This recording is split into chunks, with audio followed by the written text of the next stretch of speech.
Greetings, everybody. I'm filming this today, the night of April 4th through 5th. Uh, you'll see the timestamp at the bottom of when this was filmed. You will all be watching this on March 5th. Hopefully I'll get this out by the morning before you go to the protests. Y'all get out there, turn out. Tomorrow we're going to have a big day. Tomorrow's a big day. We're all going to be out in the streets, everybody that can. And eventually it'll be a lot more people, because people will be fired from their jobs and lose their jobs and things like that. God bless all of them. I wish them well. But that will happen. And I'm going to talk about that more later. There are some people I know that simply don't have the resources yet to walk off the job. But if you can, do it. And even if it's a little uncomfortable. And it's going to be raining tomorrow where I live. I'm not going to... I don't describe that very much. It's somewhere in the 8 million person Metro Boston area, but I feel no need to be more specific than that. Where I live, it's going to be raining, but we're going to get out, we're going to turn out anyway, because this is something that's deeply important to this country. We need to show, we need to train ourselves for what could potentially be a greater amount of struggle in the future. We need to get this practice, and we need to show that we are as ready as we are, which is not a lot, but we're ready. We're much more ready than we were several months ago. We are as ready as we are to fight any attempt to create totalitarianism in the United States, because that's the goal. And so, anyway, first point of news that I have is the Gmail leaks that have happened about next week after the Signal leaks. 2 back-to-back leaks within a week of each other. The Gmail leaks, it just shows that they're idiots. People talked yesterday, last week, I apologize. People spoke last week of Signal and the fact that they're using it. Oh, they're using it in order to for other reasons, in order to get around federal records requirements and violate our rights in secret. Okay, maybe that's the reason. And that is probably the reason why they're accustomed to using Signal. If they're such geniuses about it, though, then why the heck do they put their communications on Gmail as well, which is skywriting? It's so easy to hack. Why would they do that? Why would they do it on Gmail? I think, heck, it doesn't even get deleted readily. It's very difficult to delete one of those once you send it out. It's because they're idiots, that's why. I think that a lot of them are just reacting of, oh, I just need to use something other than Signal. And they very well might be too stupid to even know what a skiff is. A skiff, the place where you're actually supposed to be talking about this information. Many of these people may be too stupid. I'm not sure. They might be too stupid to even know what that is. That is amazing news. And they're this amazing grand conspiracy of people.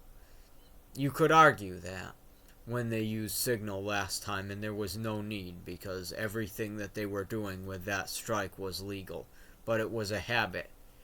But this time, it's just plainly idiotic, and that's good news, because if somebody wants to do horrible things to you, murder or imprisoning you illegally, wants to do horrible things to you, wouldn't you want them to be idiots rather than smart? I sure would, for the most part. If they have no more, if I can't appeal to anything, any humanity in them, any ethics in them, I'd rather they be stupid than they be smart. And that's what most of these people are like, I'm sure, of course. Anyway, so another interesting point of news, just how idiotic this whole thing is. Architect of Project 2025, which included modest tariffs. The guy came out and said, nope, this is not how we wanted the tariffs to be used. That is lovely. Trump going off plan is lovely because that plan was made by smart people. Smart, horrible people that studied the collapse into authoritarianism and totalitarianism of probably a dozen different countries and wanted to model that in the United States. That is amazing that Trump is such a kid in a candy shop that he is going off script. And the people that wrote that plan are coming out and admitting that. That is amazing. It shows that the plan is going down in flames. So, another example of the plan going down in flames. Markets just crashed because of Trump's new tariffs. I'm sure you all heard about them in the news. They're disastrous tariffs. They're completely blanket tariffs that are applied to everybody, which is exactly what he promised. And the average rate is something like 25%. With some countries, it's up to 50%. It's absolutely ridiculous. But I'm pretty calm about the whole thing. There's gonna be economic suffering. I have lived through a lot of that myself. It's familiar to me. It's familiar, it's normal. I can deal with economic suffering. I can't deal really with living under a totalitarian state. That's different. You could argue that the child welfare system, which I was part of, it's a complete disaster and practically just there for show. You could argue that it is kind of like that, and I've been involved in that. It broke me. No. I cannot handle that kind of stuff. But I can handle being poor. So I don't care. And I'm going to continue doing this work as long as I have a computer or a phone to film myself with. And so, yeah. And most of the totalitarian countries, most of those countries that collapsed into totalitarianism, the way they were able to do it is they propped up the economy. They were popular because of the economy that they had that was doing well. And then because they used that popularity to help the people, to convince the people to give up their rights. Not happening. Beautiful. I'm so happy that is not happening. And it's impossible because of this policy. Because it's like they had a real shot.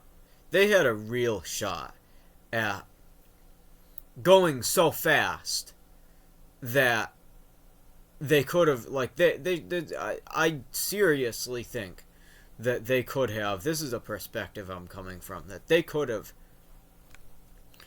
just, if they had set up the plan in a way that was more detailed, if they had had more people on their roster, if they had had people go into internships and actually learn what they were supposed to do as part of Project 2025, if they had probed the government in a way that was more meticulous, they could have hot swapped out the entire federal government. That's a term, by the way, that comes from a RAID array of hard drives. You have an array of hard drives that's redundant.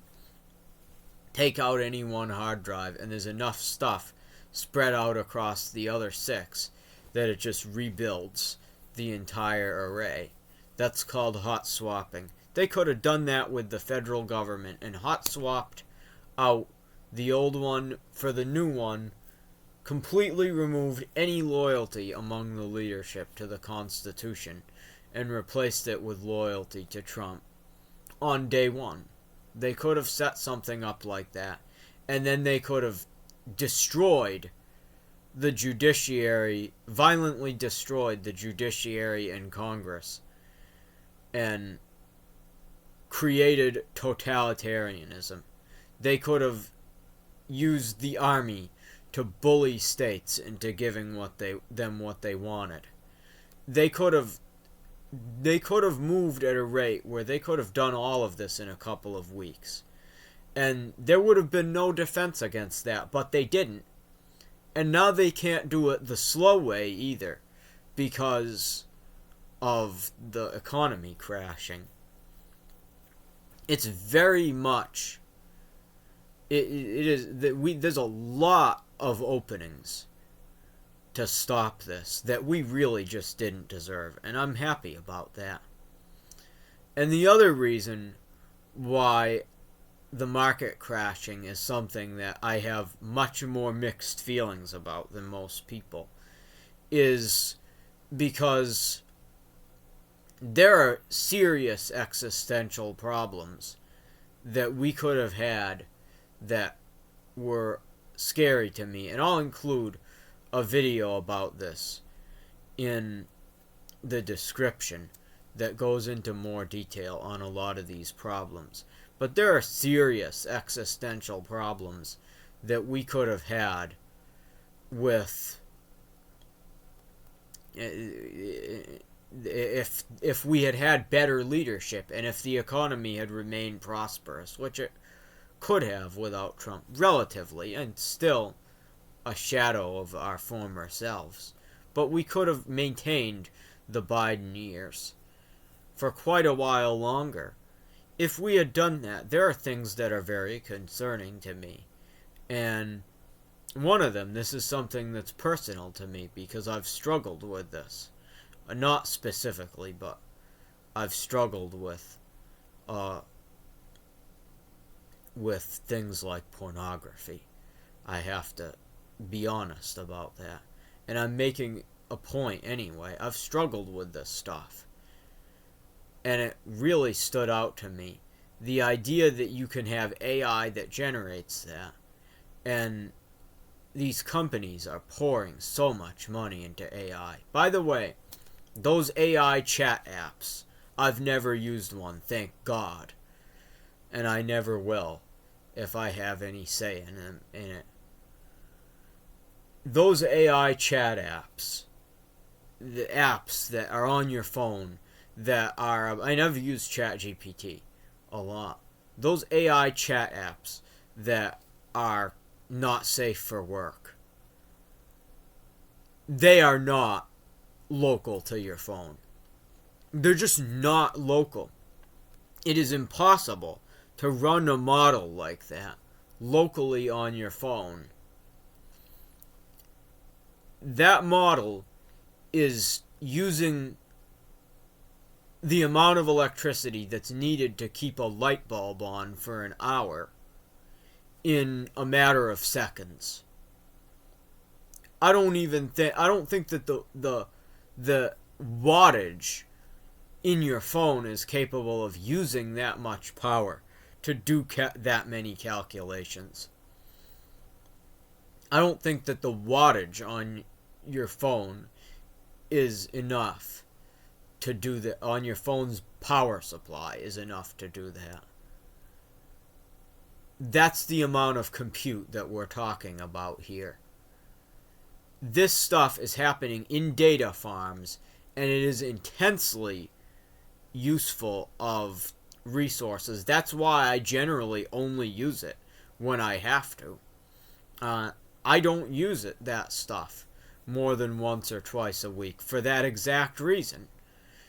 I use it when I absolutely need to, when there's no other way to do whatever I'm doing, because I don't know how, let's say. I don't use that stuff a lot, ChatGPT and image models especially. They're even worse.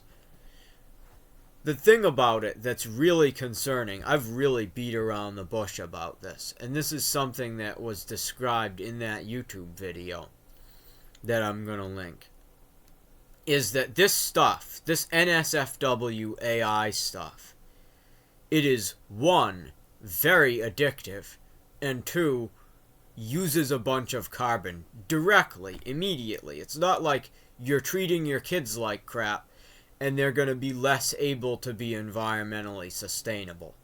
It's direct, it's instant. It is an instant pathway from something that's insanely addictive to something that generates a shit ton of carbon. Pardon my French. A crap ton of carbon. That, in a more prosperous world, that is a very scary thing. And that's why I, in general, like, to some degree, I wanted there to be some... I think that we needed to endure some amount of suffering. Not in this dangerous way under Trump. I would have preferred it under somebody that was competent. But I think that we needed it. And though that is a key example of one of the things that could have been very dangerous about us if we had had prosperity. Like the idea that you could have something that's that addictive, that's connected to insane amounts of energy use. I don't think that the growing of cocaine or any substance like that uses nearly as much energy.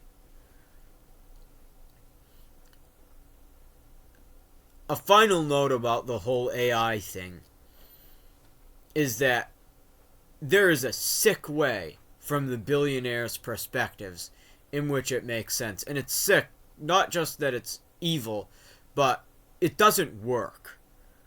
But there's this idea among a lot of billionaires that they can just replace the working class people with AI. And they can they can maintain what they need with AI and just eliminate working people entirely. And I'm using those words. I am referring to something that would probably get my video age restricted. There are a lot of billionaires right now, of sick billionaires that probably had sick lives. There are a lot of billionaires that think like that. If you get rid of the majority of mankind and just have billionaires and their AI-powered toys, it suddenly makes sense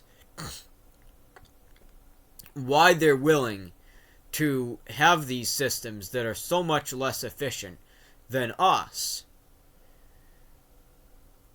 and invest so much in them and build out them so heavily. And I'm not fully against AI, but why they're willing to try to make everything automated, even though that would use so much electricity, so much energy that would be from burning fossil fuels, is because it wouldn't be so much. It's because they want to get rid of everything else. A lot of these people. And that is why they're acting in this cultish way. And it wouldn't work. That's the thing. It wouldn't work. And I apologize if I'm creeping you out. All the news is done at this point. It wouldn't work on rules-based systems of any kind, they fail. They fall apart. There's gotta be humans at some point. If you work at a tire shop or in any normal job, you know that there's just gotta be humans. There's gotta be somebody that knows how to fix the system when it breaks. But these people don't understand that. They think that they can just erase everything and replace it all with automated systems and people that don't understand. And their delusion, it's cruel, it's never going to happen, but their delusion could still end all of us, including themselves, by the way. If any of you are listening, cut it out. Their delusion about AI could be the end, sadly, of our whole great experiment, not just in America, but the whole human experiment. I would hate that. But it could be the end of this. We have to stop that delusion. And you know what? About these market crashes, it's helping us. It's helping us stop that. So I'm very serene about all of this. I will update you on anything new that happens during those protests. I'll try to, if something happens to me, I'll try to update you. It would be very difficult, but I'll try. God bless you with the protests that we're all going to be going to. The protests we're going to be going to tomorrow. God bless y'all. I hope everything goes well and none of you, as few of you as possible, get hurt. And I will hopefully be seeing you again after the protest. I'm going to be seeing you again, hopefully, for a reading from my paper. I'm going to have to get a lot of that work done tomorrow, but I think that I can get it done in time to read it to you. God bless you all. Take care. Good luck at the protest. Bye.